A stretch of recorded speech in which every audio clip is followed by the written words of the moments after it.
भारत में टैक्स जमा करने के ट्रेंड में तेजी से बदलाव देखने को मिल रहा है। इस बदलते ट्रेंड का अंदाजा आयकर विभाग के हालिया आंकड़ों से लगाया जा सकता है, जिसमें 2023-24 के पहले महीने में सभी 6 कैटेगरीज के टैक्स फाइलर के डेटा जारी किए गए।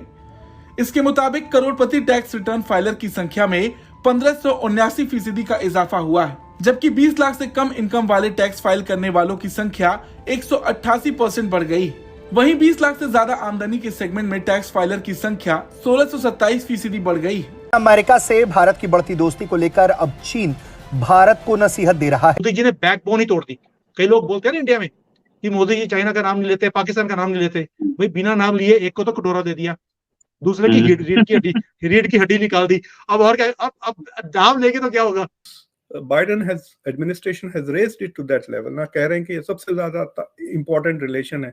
If this is going to be the most important relation, then we are all going to take away. पिछले 1-1.5 साल में क्या नहीं हुआ है चाइना के साथ में। नदियां सूखना हो, बैंकों में पैसों की कमी हो, सड़क पर टैंक उतारने की जरूरत पड़ी हो, स्ट्रिक्ट कोविड लॉकडाउन लगाया हो, कैसे तैसे करके जिनपिंग ने अपना तीसरा टर्म रिपीट किया हो, कर्जों का डूबने का तो उसकी उम्मीद भी छोड़ देना हुआ हो, सब कुछ जो चाइना ने खराब चीज देखी। आखिरी में उसको हम लोग विस्तार में डिस्कस करेंगे। लेकिन जो आज स्थिति है ना, कैश की इनके पास प्रॉब्लम है। लिक्विडिटी मतलब क्या होता है, आपके पास में करोड़ों की संपत्ति जरूर है, करोड़ों की अरबों की, लेकिन रोज सब्जी खरीदने का पैसा नहीं है।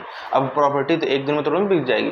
तो लिक्विडिटी की प्रॉब्लम चाइना आज फेस कर रहा है, और उसी लिक्विडिटी प्रॉब्लम से बचने के लिए कोशिशें तो बहुत कर रहे हैं, लेकिन नुकसान हो रहा है। असली नुकसान इस बात का हो रहा है कि चाइना से उठ करके कंपनीज बाहर निकल रही हैं, इंडिया आ रही हैं बड़ी मात्रा में, कुछ एक सिंगापुर वगैरह भी जा रही हैं, और बाकी साउथ ईस्ट एशिया में जा रही हैं।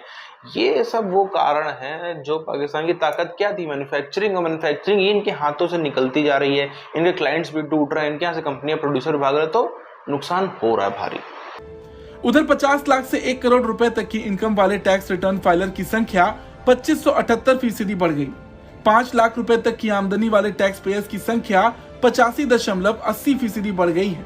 जानकारों के मुताबिक टैक्स पेयर्स की संख्या बढ़ना देश की मजबूत होती आर्थिक स्थिति का दमदार संकेत है। अगर संख्या के हिसाब से बात करें तो देश की आबादी के लिहाज से अभी भी ये आंकड़े इस तेजी बढ़ोतरी के बावजूद उत्साहजनक नहीं है। आयकर विभाग के आंकड़ों के मुताबिक 50 लाख से 1 करोड़ रुपए तक की इस इनकम वाले टैक्स रिटर्न फाइलर की संख्या इस साल के पहले महीने में 616 रही, जो 2022-23 के पहले महीने में 23 थी।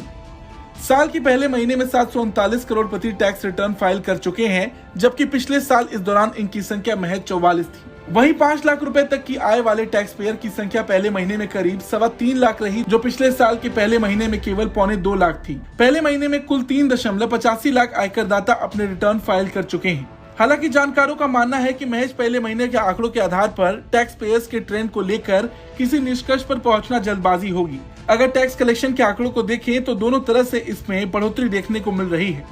18 जून 2023 तक नेट इनकम टैक्स कलेक्शन 11.18% बढ़ा है। वहीं एडवांस टैक्स कलेक्शन में जून तक 13.70% का इजाफा हुआ। खैर, इससे संकेत मिल रहा कि इस बार भी टैक्स पेयर्स की अच्छी कमाई की उम्मीद है। पड़ोसी देश चीन के सरकारी अखबार ग्लोबल टाइम्स ने अमेरिका से भारत की दोस्ती को लेकर चेताया है और उसे कई तरह के सलाह दिए हैं। ग्लोबल टाइम्स में जो लेख लिखा गया है उसमें भारत को अमेरिका से सावधान रहने की नसीहत दी गई है।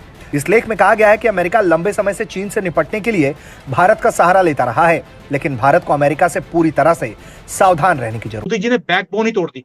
कई लोग बोलते हैं ना इंडिया में कि मोदी जी चाइना का नाम नहीं लेते, पाकिस्तान का नाम नहीं लेते। भाई बिना नाम लिए एक को तो कटोरा दे दिया, दूसरे की रीढ़ की हड्डी निकाल दी। अब और क्या, अब नाम लेके तो क्या होगा। मुझे लगता है उनका नाम ही खत्म कर देगी ये लोग। करता हूँ यहाँ बैठकर जब मैं देखता हूँ अपनी इंडिया की पावर जैसे बढ़ रही है, जैसे एक अपना नाम हो रहा है, जैसे हमारे प्रधानमंत्री को रिसीव किया जाता है, और ऐसे कल्चर्स में जहाँ पे पैरों को हाथ लगाना उनके कल्चर का पार्ट नहीं है, वहां पे हमारे प्रधानमंत्री के सामने बिल्कुल झुककर वो पैरों को हाथ लगाते हैं। मुझे तो एक बार लगा जब ये अमेरिका में थे कि बाइडेन भी कहीं ना कहीं इनको पैरों को हाथ लगाने वाला था, लेकिन वो कहीं गिर ना जाए इसलिए लगाई थी उसने। मैं ये कह रहा हूँ कि ये जो क्वेश्चन, ये बातें होनी शुरू हो गई हैं।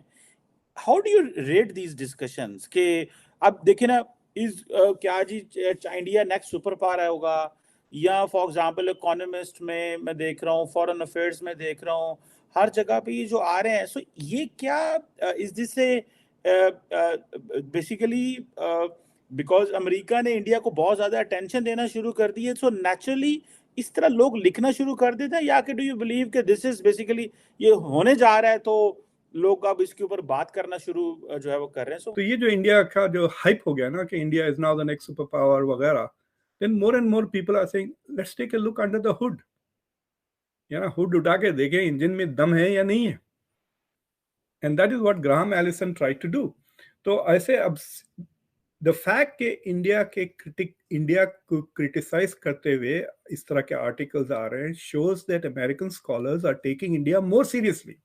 आर्टिकल है ना, आप देखें। फिर अब ये ग्राहम एलिसन का आप देखना, बड़े बड़े लोग स्टीफन वॉल्ट वगैरह भी लिखना शुरू करेंगे इस इश्यू पे, because Biden administration has raised it to that level ना, कह रहे हैं कि ये सबसे ज्यादा इंपॉर्टेंट रिलेशन है। If this is going to be the most important relation, then we are all going to take a very serious look at it. Is the point that I am trying to make, now that India is being taken so seriously, more people are going to look at it more seriously. इस America की जो promises है very good, India का फायदा जरूर होगा, इसमें कोई शक की बात नहीं है सर, बट क्या उतना हो रहा है जितना हाइप हो रही है? That is the job of Indian scholars, and if they are not going to do that because they are saying कि अगर हम सीरियसली देखें तो it's like being anti Modi या क्रिटिकल ऑफ मोदी, देन वो they are doing a disservice to their country. आप खाली ये नहीं कह सकते कि ये हिंदू साजिश है या ये यहूदी साजिश है। You can't get into conspiracy theories about this one. करते हैं, मोदी आते हैं जनाब 2014 में आते हैं, और जैसे ही आते हैं तैयारी हुई हुई थी, क्योंकि 2014 में ही ये स्पीच डिलीवर करते हैं इधर ही न्यूयॉर्क में, मैडिसन स्क्वायर गार्डन में, बहुत बड़ा इधर स्पोर्ट्स अरीना है। मुझे याद पड़ता है कि वो जो मैडिसन स्क्वायर गार्डन की जो स्पीच थी, उससे पूरे अमेरिका में पहली बार इन्होंने देखा, इधर का मीडिया में, उस वक्त अमेरिकी मीडिया में था, NBC न्यूज में था, पूरा अमेरिका जाग उठा कि ये कौन सुपरस्टार आ गया है, ये क्या है। इसमें इस पहली आमद में, इस पहली पार्टी में बहुत बड़ा रोल अदा किया।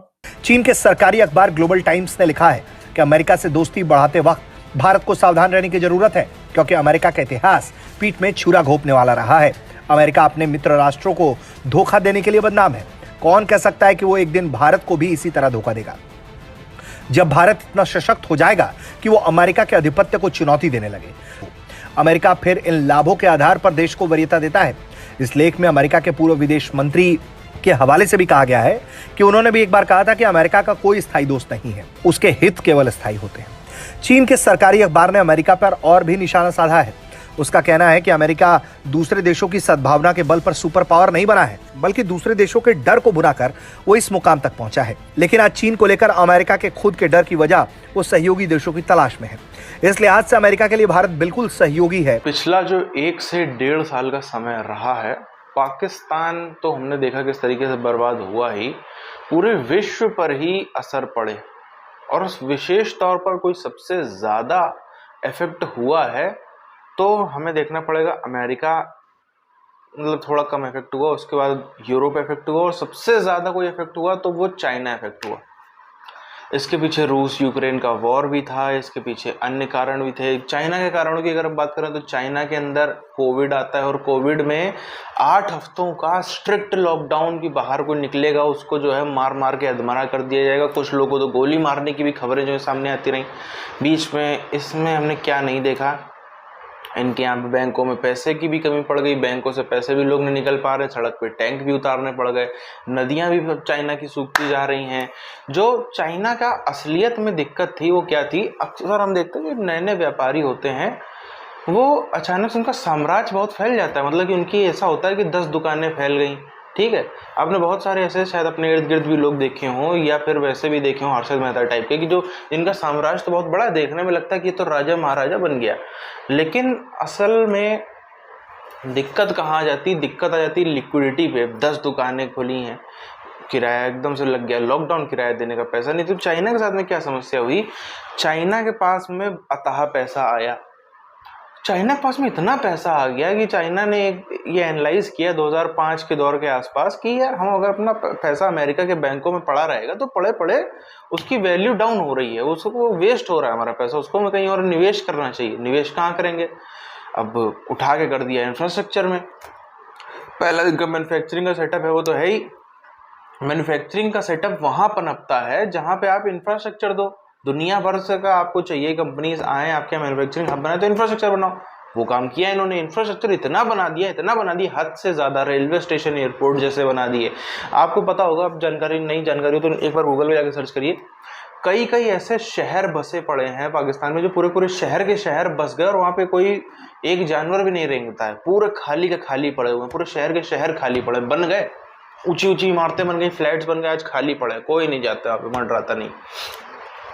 फिर उसके बाद इंफ्रास्ट्रक्चर में लगाने के बाद इंफ्रास्ट्रक्चर में लगाया भी, लेकिन इंफ्रास्ट्रक्चर में पैसा फंस जाता है। सबको पता है, प्रॉपर्टी में पैसा फंस जाता है, लिक्विडिटी नहीं। ये नहीं आप चाहो तो आज बिक जाए और बेचो काम, अपनी देश की प्रॉपर्टी कितनी बेच दोगे और तुरंत कोई बिक भी नहीं रही हो। बेचते हो तो दुनिया में इमेज जाएगा, लो ये तो बेचने पे आ गया, पाकिस्तान वाली हालत, फंस गए हर तरह से। शेयर वेयर होते हैं तो शेयर बेचो, आप स्टॉक बेचो, उसमें आप बेच के अरबों रुपए भी अपना सीधा कर लो तो कोई देखता नहीं है, हाँ ठीक है ये तो चलता है बिजनेस में। प्रॉपर्टी बेचो तो अच्छा, प्रॉपर्टी बेच रहा है, इससे कमी है। इन्होंने कर्जा दिया, पाकिस्तान को दिया, बांग्लादेश को दिया, श्रीलंका को दिया, इधर सब जगह, नेपाल को दिया, सब जगह कर्जा डूब गया, एक भी जगह से इनको मतलब के रिटर्न नहीं मिले। तो ये सब चीजों ने इनकी इतनी हालत डाउन कर दी कि ये बोल तो नहीं पा रहे हैं आज, लेकिन असलियत में इनको पता है कितनी हालत डाउन है। इसीलिए थोड़ा पंगे कम लेते हैं, कैलकुलेटेड लेते हैं आजकल।